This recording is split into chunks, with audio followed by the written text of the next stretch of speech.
Welcome to Audiobook 365 Stories. 2 years had passed since I came to Dr. Flint's house. In that time, I learned many things from experience, but I did not have a chance to learn much else. My grandmother tried to be a mother to us, her orphan grandchildren. She worked very hard and now had a small, comfortable home with everything she needed. But she was not truly happy because her children could not live freely with her. There were 3 children and 2 grandchildren left, all still slaves. She told us it was God's will that we were in this situation. Even though it was hard, she said we should pray to feel content. Her faith was strong. But my brother Benjamin and I did not agree. We thought it was not God's will for us to be slaves. We wished for a home like our grandmother's. She was always kind and listened to our troubles. She gave us hope when we were sad. There was also a big oven in her home where she baked bread and sold food. She always saved something special for us. But no gift could make us forget our pain. Benjamin was now a strong and handsome boy. He was too brave to be a slave. My other brother, William, was 12. He hated the word master, just like he did when he was 7. He told me all his troubles. One spring morning, I was very sad. My master had just spoken cruel words to me. His words burned in my mind like fire. I hated him. I wished the earth would open and swallow him so that the world would be free of him. He told me I was made for him, that I had to obey him always. But his words only made me feel stronger. I was so deep in thought that I did not hear William come in. He said, "Linda, why are you so sad? I love you. Isn't this a bad world? Everyone is so angry and unhappy. I wish I had died with our father." I told him not everyone was unhappy. People with kind friends and safe homes were happy. But we were slave children. We had no parents, so we could not expect happiness. We had to be good. Maybe that would help. William sighed. I try to be good, but what's the use? They always trouble me. Then he told me about his fight with young Master Nicholas. The master's brother lied about William. Nicholas said he would punish him. He tried, but William fought back. When Nicholas tried to tie his hands, William kicked and punched him. In the end, William only had a few scratches. William kept talking about his young master's meanness. He said the boy whipped little children, but was a coward when fighting boys his own size. If a fight started, he always ran away. William also told me another secret. His master rubbed pennies with quicksilver to make them look like silver coins. Then, he gave them to an old man who sold fruit, pretending they were quarters. William often went to buy fruit and asked me what he should do. I told him it was wrong to trick the old man. He should tell him the truth. I said the old man would understand, and that would be the end of it. But William was not sure. He said the old man might forget, but his master would not. William did not care about the pain of the whip, but he hated being whipped. I told him to be good and forgive. But deep inside, I knew I was not perfect either. I had lived 14 years as a slave. I had seen and felt too much pain. My life was a battle, and I promised myself I would never give up. There were only two people who gave me happiness, Benjamin and someone else I loved. But my master knew about my love and tried to make me miserable. He did not beat me, but he found many ways to hurt me. I remember the first time I was punished. It was winter. My grandmother gave me new shoes because the snow was deep. But when I walked through Mrs. Flint's room, my shoes made a noise. She called me and asked what was making that horrible sound. "My new shoes," I said. "Take them off," she ordered. "If you wear them again, I will burn them." I took off my shoes and my socks. Then she sent me far away on an errand. My bare feet burned in the snow. That night, I was sure I would get sick. Maybe I would die. But in the morning, I was fine. I had hoped my mistress would feel sorry if I died. But now I knew she would not care at all. Dr. Flint had chances to sell me for high prices, but he said, "She is not mine. She belongs to my daughter. She was a child, so she could not help me. I loved her, and she loved me too." But was it real love? Or was she just afraid of her mother? I wanted to believe that little children were always honest. One afternoon, I sat sewing, feeling very sad. My mistress had accused me of doing something wrong. I told her I was innocent, but I could see from her face that she did not believe me. I wondered why God let me suffer so much. Would things get even worse? As I sat thinking, the door opened quietly and William came in. "What's wrong now, William?" I asked.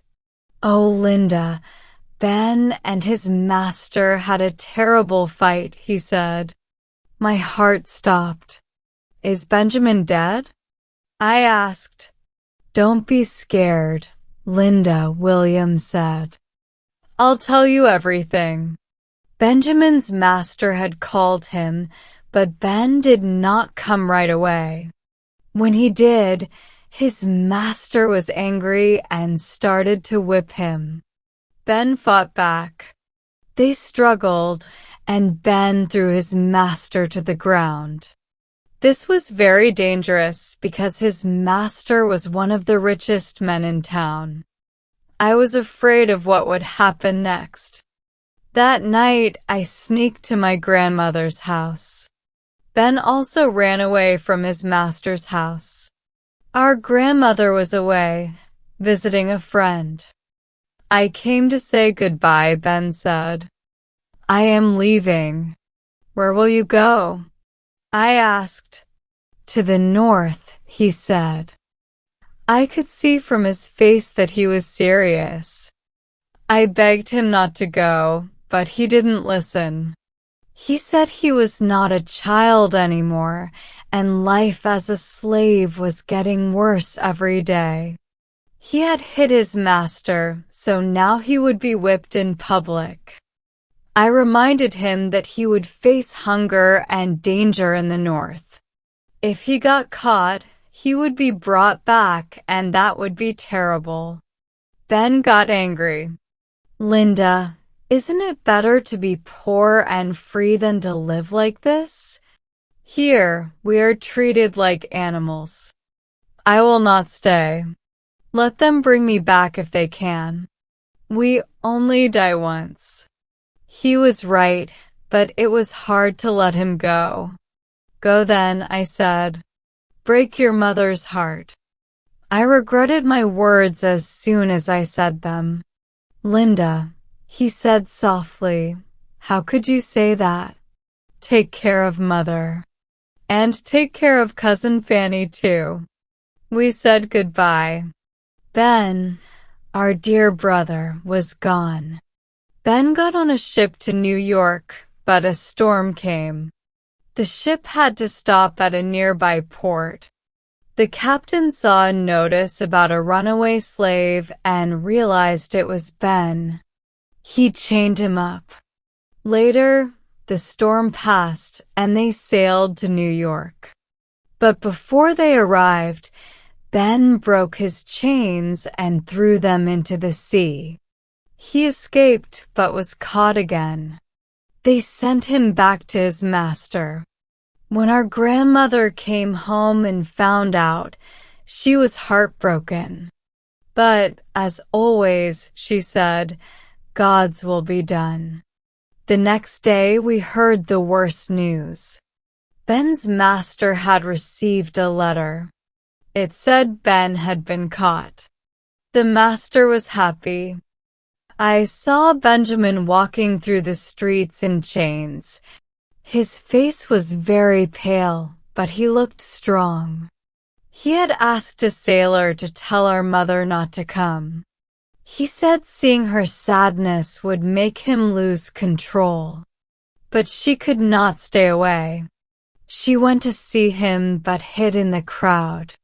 We were not allowed to visit him in jail.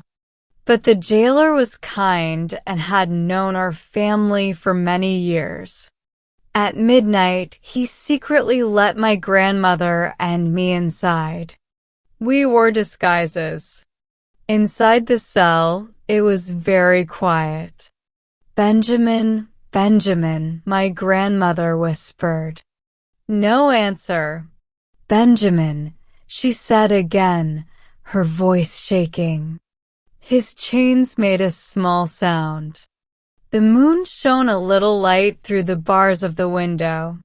We knelt beside him and held his cold hands. No one spoke. Then we heard sobbing. Our mother was crying on Benjamin's shoulder. Mother and son talked for a long time. He asked her to forgive him for making her suffer. She said she could not blame him for wanting freedom. He told her that when he was caught, he almost jumped into the river. But then he thought of her and stopped. Did you think of God? She asked.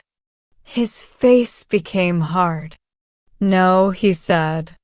When a man is hunted like an animal, he forgets everything, even God.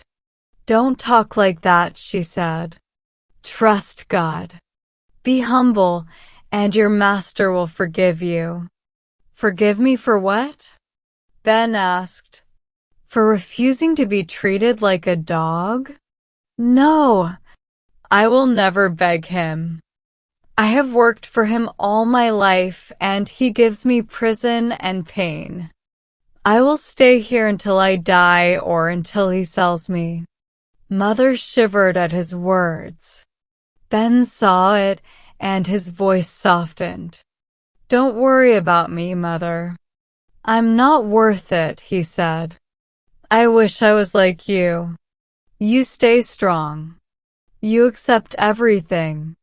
She told him she was not always like that.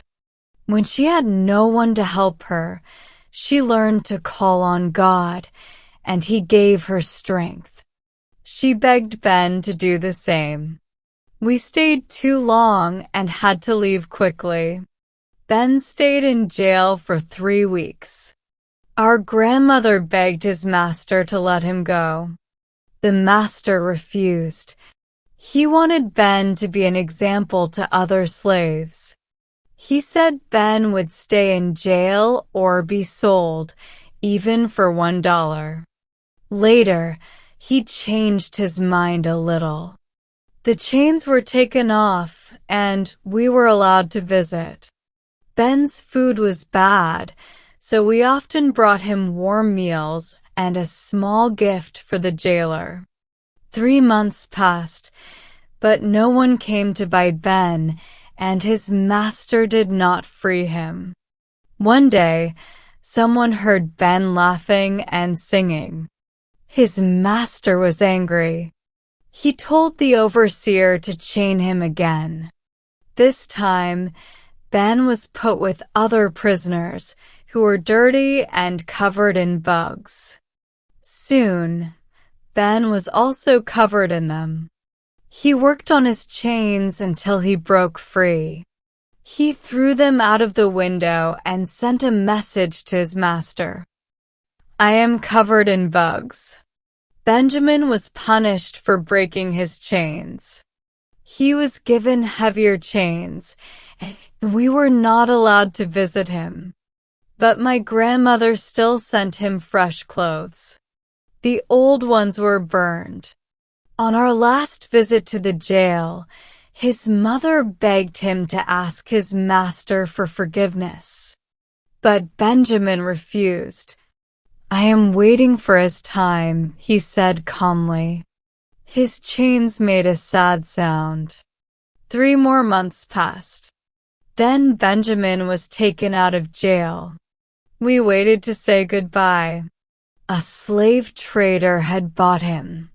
When Benjamin was 10 years old, he was sold for a high price. Now he was over 20 and sold for only $300. The trader thought he was too thin and pale to be a good slave. He also heard that Benjamin was strong-willed. He said he would pay a high price if Benjamin was a girl. We thanked God he was not. His mother cried and held on to him as they put irons on his wrists. Her eyes were red, and she looked around, begging for help. But no one helped. If you had seen her pain, you would say, "Slavery is evil." Benjamin was her youngest son, her favorite. And now he was gone forever. She asked the trader if she could buy him, but he refused. He promised not to sell Benjamin until they reached New Orleans. My grandmother never gave up. She was ready to do anything to set him free. She worked day and night to raise the money. The trader wanted 3 times what he paid for Benjamin, but she did not lose hope.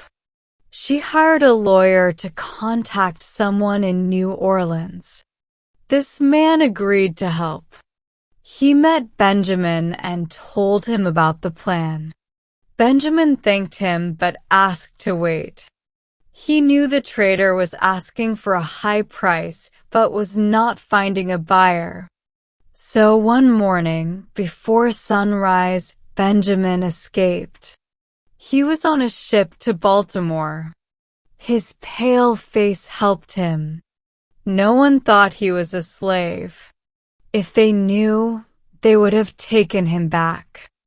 But then, he became very sick and had to stay in Baltimore for 3 weeks. He wanted to keep traveling but was too weak. One day, he decided to take a short walk in a quiet street. Suddenly, he heard a voice. "Ben, my boy, what are you doing here?" His heart pounded. He wanted to run, but his legs felt weak. He turned around and saw his old master's neighbor. He thought he was caught, but the man surprised him. "Ben, you look sick," he said. "I scared you, didn't I? Don't worry, I won't touch you. But leave this city fast. Some men from our town are here." He showed Benjamin the safest way to New York. "I will tell your mother I saw you. Goodbye, Ben." Benjamin was filled with gratitude. He never thought there could be a kind man in that town. This man later found my grandmother and told her Benjamin was safe. In New York, Benjamin decided to stay until he was strong again. By God's blessing, his brother Philip also arrived in New York on business. When they met, Benjamin said, "Phil, I am here at last. He told his brother how he almost died before reaching free land. In jail, he had wanted to die. But now, life felt precious. If I die now, he said, thank God, I will die a free man. He begged Philip to stay in the north and work with him. Philip shook his head. Mother needs me. She sold her house to buy your freedom. Will you let her do that? No, never. Benjamin said, I will not give them 1 cent. And I will not let Mother lose her home. Tell her to buy you instead. He also worried about Linda, their sister. She suffers so much. I wish that old man was dead or better. While sick, Benjamin had sold most of his clothes to pay for food. But he still had a small pin I gave him when we last met. It was the most valuable thing I owned. Philip gave Benjamin money and clothes. Then they said goodbye. As Benjamin walked away, he said, Phil, I am leaving my whole family behind. And it was true. We never heard from him again. When Philip returned home, his first words were, Mother, Ben is free. I saw him in New York. At first, she did not understand. Mother, don't you believe me? He asked. Then she raised her hands and said, God be praised. Let us thank him. She knelt down and prayed. Then Philip told her everything, except how sick and pale Benjamin had looked. There was no need to make her worry. But my grandmother never stopped trying to free her children. After some time, she saved enough money to buy Philip's freedom. She paid $800 and received the document that made him free. That night, mother and son sat by the fire. They talked about their hard work and their dreams. We will prove that we can take care of ourselves, they said. Then we all agreed. If someone wants to be a slave, let them. But we will be free.